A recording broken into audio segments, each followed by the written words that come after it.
Hey, everybody. Welcome to the Off-Farm Income Podcast. This is our Tuesday edition episode, and it's our Thanksgiving edition episode. So here in 2 days, we're all going to be celebrating Thanksgiving. So just a simple little episode for me this week on Tuesday. I've got all my other regular programming this week, but I wanted to take this episode just to say Happy Thanksgiving.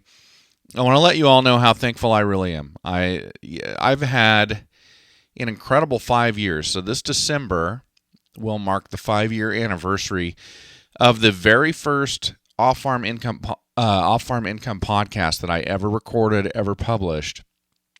And it's amazing to me. I mean, here we are, half a decade, and you go back to 2014, and I would have never ever thought I could make a living doing this. I would have never ever thought that some of the goals that I had written down, like being part of the nationwide conversation on agriculture and being somebody that people came to as an expert and asked questions to and interviewed and did all of those things, I would have never thought that was truly possible. I would have thought that, I'm writing these goals down because these are things that I would like to achieve, but they're probably pretty much pie in the sky. I mean, you can't just go buy a microphone and buy a mixer and buy a recorder and start putting stuff out there and expect that that's anything special, that you can do anything. But here we are 5 years later, and I'm publishing, 6 or 7 shows a week. I get to talk agriculture all week long. 4 shows here, FFA Today, the D&B Supply Show, we get to talk ag. The Corn Revolution podcast, we just recorded another 7 episodes of that, talking all about corn and the harvest this year, and what everybody in the upper Midwest has been going through and all year with spring planting and the different planting windows and the late planting windows and trying to get 110-day or 90-day corn mature, when you're planting in June, and then this early winter, early fall, snow on the ground, wet conditions. I mean, all of that, getting to talk about all of that, getting to be part of the Bulk Loads podcast, being able to produce that and edit that, and really learn about the bulk freight industry and learn about what people on the logistics side, the supply chain side of agriculture, what they go through, the issues they face. A lot of things I've never, ever given any thought to. And my dad was an over-the-road truck driver, and he had his own rig, and he hauled bulk freight. He didn't haul ag. Well, he did haul ag every now and then.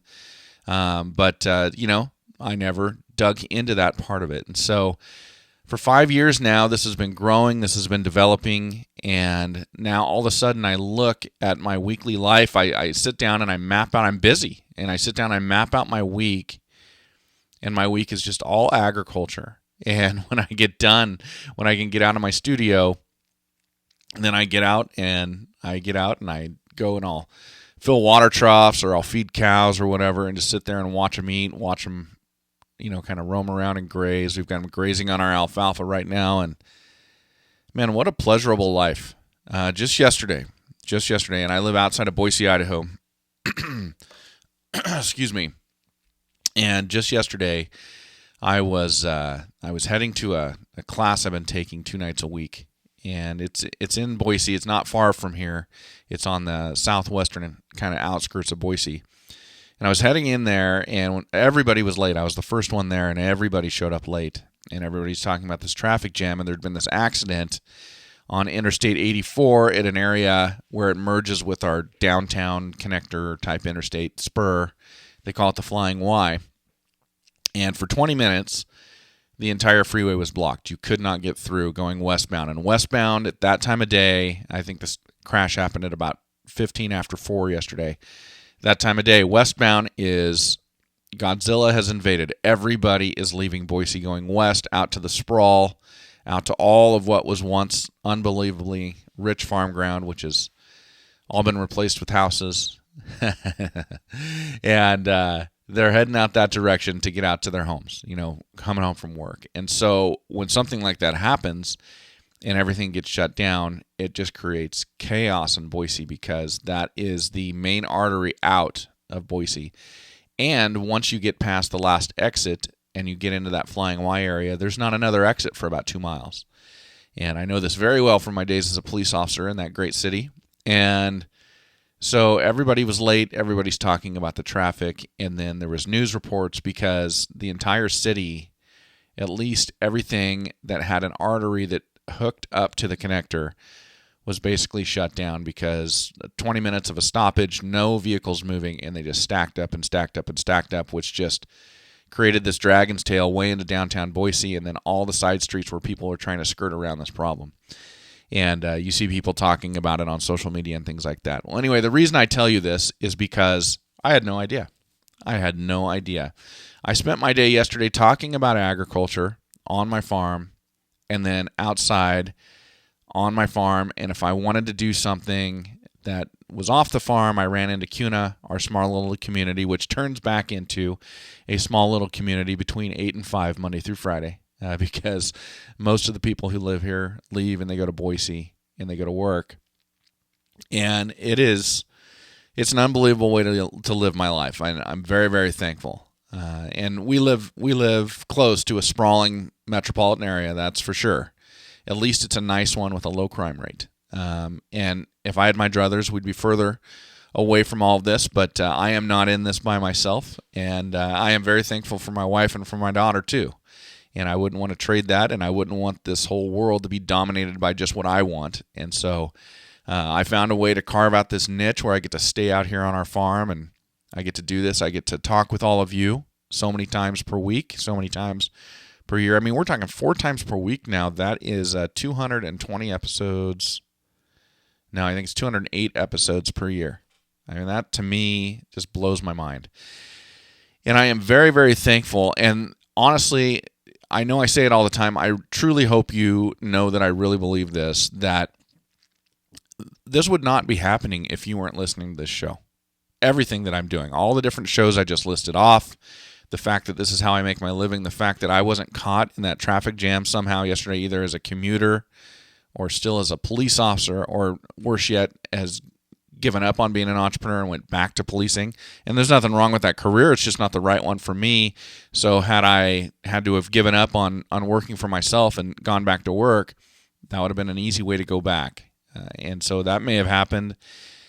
You know, I owe that to you guys. If you were not listening to the show, if you weren't telling people about the show, if you weren't sharing it, if you weren't giving me feedback that energizes me, if you weren't patronizing our sponsors who love being a part of the show, it would not be happening.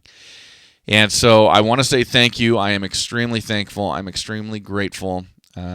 Thanksgiving over the years, it's funny, my daughter is so much further ahead of where I was at her age, but Thanksgiving for her has transformed into her favorite holiday, and I love that about her because Thanksgiving for us is all about being thankful, appreciating what we have, and being with family. It's a great holiday, and I don't get caught up in all the stuff about the supposed intentions of the Pilgrims and things like that. We have family that landed in Boston in 1636, just a decade and a half after the Pilgrims, right then and there, and there's been a lot of growing pains for North America, for America, and then for the United States over that last almost 300 years.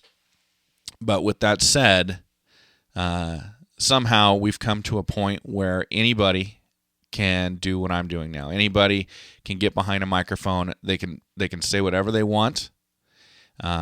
And, within reason. You can't incite violence or things like that, but you can get behind a microphone. You can say whatever you want. You can criticize the government. You can get on. You can criticize other people. It's not what I suggest, but you can do whatever you want, and you can turn that into something that supports you, provides you food and shelter, and even leisure activities. It's pretty incredible. It really is incredible. So I'm always very thankful this time of year. This is definitely my favorite holiday in that respect because it makes me appreciate so much what we have. And love the fact that it's my daughter's favorite holiday. But getting together with family and just reflecting on that 300 years of history, reflecting on everything that we're able to do. And I tell you, laying in bed at night and wondering and praying and wondering, why am I so lucky that I was born in Valley Home, California, and got to grow up in such a unique kind of throwback community in the late 1970s, early 1980s, and then have led this life ever since. It blows my mind. I don't know why I'm so lucky. I don't know what I'm supposed to do with that. I feel like I'm following what I'm supposed to do. I hope I'm following what I'm supposed to do. But it's one of those things where when you're this lucky, you get to live in this country. You have all these opportunities in front of you, and then you get to realize them like I'm realizing right now as I sit here and I talk to you. It's one of those things where you want to go out and you want to make sure you earn it. You don't take it for granted. You know, it's like the end of Saving Private Ryan where Tom Hanks tells Matt Damon, earn it, earn this, you know, because he's going to live and everybody else is going to perish in the war.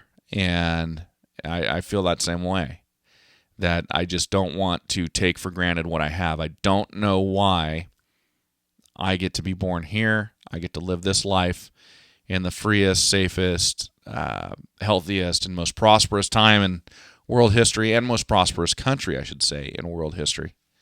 I don't know why I'm so lucky to have that, but I am, and I don't want to take that for granted. And certainly there are other people around the world who are not experiencing the same life that I'm experiencing, and I don't understand why I get to experience this life and they don't. Why they would be born somewhere where they have to deal with, being persecuted for religious beliefs, or being oppressed by a dictator, or being oppressed because they're women, or things like that. I don't know why I get to grow up and live this life and those folks don't. And I know there's an answer out there. I know there's wisdom in it that I don't understand, and I know there's a plan. And I just try not to take this for granted. And Thanksgiving always is a great reminder of that. And I am very thankful. I am very grateful. But anyway, I could start going down 1,000 different tangents on that. So to all of you, the fact that I get to live this life, I get to do this, I get to be a total narcissist and record and listen to my own voice and say that's what I do for a living. I owe my thanks and my gratitude to all of you. Thank you very much to all of you. Thank you so much for allowing me to find my place in agriculture. It's been incredible over the last half decade, which is unbelievable to say, and I am very, very hopeful that it continues to be incredible in what I get to do for many, many years to come. Thank you all. Happy Thanksgiving. I hope you're having a wonderful holiday. For all of you who are in the military, you're listening to me from Afghanistan or from some other continent. All of you in law enforcement, and even the firefighters, just a law enforcement joke there. But all of you first responders and everybody else who has to work on this day, you'd rather be home with your family. I totally understand that because I've worked Thanksgiving a million times. And you'd rather be home with your family, but there is something special about being out there on those empty streets and knowing you're the one who is sacrificing your time with family for the betterment of your entire community, or in the case of our military, for the betterment of your entire nation.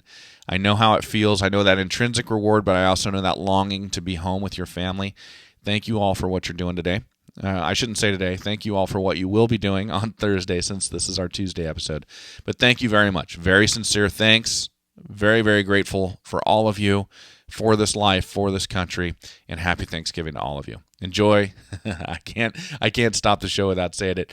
Enjoy your journey to the ultimate lifestyle business, and that is agriculture. Happy Thanksgiving, everybody.